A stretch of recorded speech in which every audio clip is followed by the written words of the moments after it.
আসসালামু আলাইকুম ওয়া রাহমাতুল্লাহ। রাসূলুল্লাহ সাল্লাল্লাহু আলাইহি ওয়াসাল্লাম বলেছেন, তোমাদের মধ্যে সেই উত্তম যার চরিত্র উত্তম। প্রিয় ভাই ও বোনেরা, আমরা অনেক সময় মানুষকে নামাজি, রোজাদার বা হজ করা দেখে তাকে ভালো মানুষ ভাবি, কিন্তু রাসূলুল্লাহ সাল্লাল্লাহু আলাইহি ওয়াসাল্লাম বলেছেন, শ্রেষ্ঠ মুসলমান সেই যার চরিত্র ভালো, যার কথা মিষ্টি, ব্যবহার নম্র, চোখে দয়া, মনে ক্ষমা। ইসলামে ভালো চরিত্র কোনো অতিরিক্ত গুণ নয়, এটাই ইমানের একটি প্রধান দিক।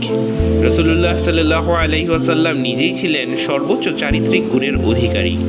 কোরআন বলছে, তুমি মহৎ চরিত্রের অধিকারী। সূরা কালাম আয়াত 4।